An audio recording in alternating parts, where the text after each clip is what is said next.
Kwa majina naitwa Sabrina kutoka DSJ TV, na leo mada ya leo tutazungumzia swala zima la utandawazi. Kama tunavyoangalia dunia nzima, utandawazi unazidi kukua kila siku, yani dunia inaendelea.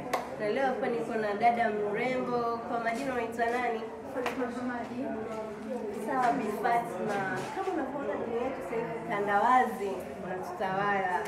Unazungumziaje swala la utandawazi kuhusu masuala ya mitandao? Swala la utandawazi kwenye upande wa mitandao imekuwa ni fursa sana kwa wanafunzi pamoja na wafanyabiashara. Mtu anaweza akawa yuko hapa Tanzania lakini akapata fursa ya biashara, akaweza kuagiza mzigo wake kutumia internet mtandaoni, akaweza kufikia hapa nchini, hata kama uko China, uko Marekani, uko tofauti. Na pia kwa upande wa wanafunzi, watu wanapata fursa za kupata scholarship na wakaenda kusoma nje ya nchi kutokana na mitandao. Na kweli hiyo ni faida kubwa utandawazi. Ukiachana na hilo, unazungumziaje wale watu ambao wanatumia mitandao vibaya? Na unakuta kuna vitu siku hizi vinatokea huku, matukio ya ajabu yanasambaa mtandaoni. Unazungumziaje hili swala? Kwa hilo swala nahisi inaweza nikaribu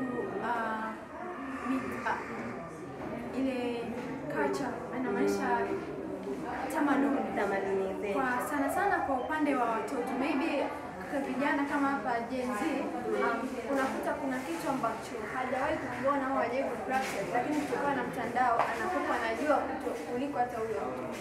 Pia hiyo ni mtu ambayo anakuwa inasababisha mtu kutamani maisha ya watu wengine, yani wana fake maisha kwamba anajiona yeye si. Kutokana na mitandao mtu anaweza akajishusha hadhi yake na akajiona kwamba yeye sio kitu, kutokana na baadhi ya watu wanavyokuwepo wana react kwenye mitandao. Asante Bi Fatma. Na pia swala hili la mtandao pia kama ulivyoongea, madhara yake ndio hayo.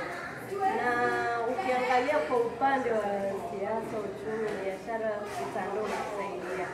Unaeleza nini wale wazazi ambao wanaachia watoto wao mitandao inawatawala? Kwa huo upande, kwa upande wangu mimi naweza kusema kwamba wa set limit. Limit nahisi ni kama ni mwongozo mkubwa ambao unaweza kuwafanya wao kuweza kukaa stable.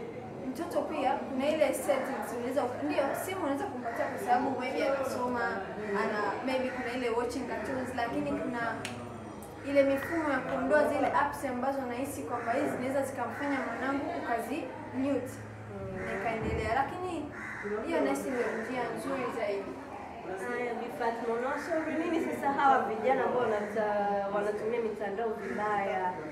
Kwa upande wangu wa vijana ambao wanatawaliwa sana na mitandao, ni kwamba ujue kwanza moyo wako unahitaji nini na maisha yako ya nyuma yakoje, maybe ya nyumbani.